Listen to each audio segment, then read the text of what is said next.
CODM is undergoing a major change. Test server discovers Vladivostok map file. New news on zombie mode's 7th anniversary. Last month, my friend and Bilibili content creator Aimer Tim told me that he found the Vladivostok map files in the CODM emulated test server files through Asset Studio. The file path is as follows. Thanks to Aimer Tim for spending nearly 2 hours reviewing the files. Let's take a brief look at the corresponding landmarks on the map. Vladsk was the initial map when COD 16 launched Warzone in the year 2020. This map was updated to Vladsk 1984 in COD 17 and was remastered and added to Warzone 2 in the year 25. In the notorious Warzone M, Verdansk was open from the initial limited test until the game's official launch in the year 24, but due to the subsequent decline in player numbers and revenue in the mobile version, it was announced the following year that updates would stop, and in April this year, it was permanently shut down. Honestly, when Emitim sent me the picture at that time, my reaction was, isn't that unlikely? I was wondering if it could be something like Ground War, but then I thought that there's no need for a new Ground War map at this time. Then Aimer added that the landmarks are too complete. The files currently passed also cover the buildings inside and outside of Verdansk in all directions, so it's unlikely to be a semi-original map like Snake Island and Craigla.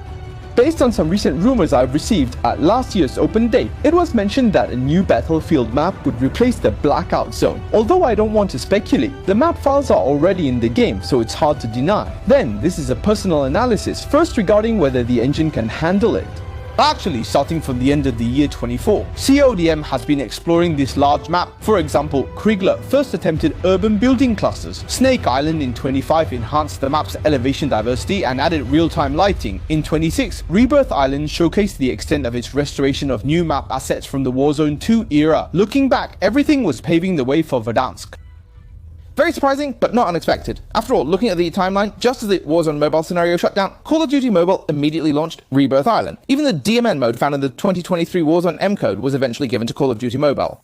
So, given this situation, Activision giving Vladsk is understandable. Then there's the game mechanics. I mentioned in a previous video that the reason for Warzone M's failure is not just superficial issues like optimization, but rather the mindless application of certain game design logic to mobile devices, with the most evident being the loot system. Currently, in CODM Rebirth Island, the third iteration already has a good solution that balances commercialization and authenticity. Of course, there are concerns. If Vladsk does exist, it should be the largest and most complex map in the history of CODM, and its performance optimization is evidently challenging. With the negative example of Warzone M before us, and considering that Snake Island and Rebirth Island are not particularly outstanding in optimization compared to previous CODM maps, we can only hope that everyone at G3 will put more effort into optimization.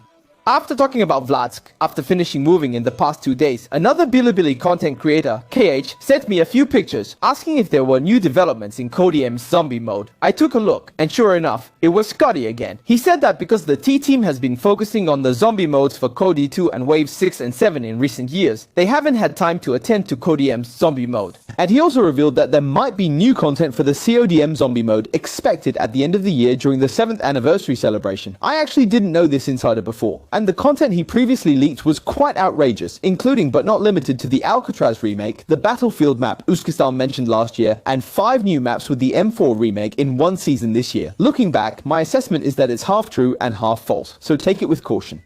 Although Rebirth Island has already been released and the M4 rework was confirmed by Ace at last year's open day, as well as some new weapons, there are indeed a few extraordinary new weapons coming soon, which will be discussed in a later video. However, the Uzbekistan he mentioned last year has indeed not materialized, and when the zombie mode was still being updated in 2021, its planning was also transferred from MP and BR, including the previous White Moon Aurora PUA, which was also transferred from the team.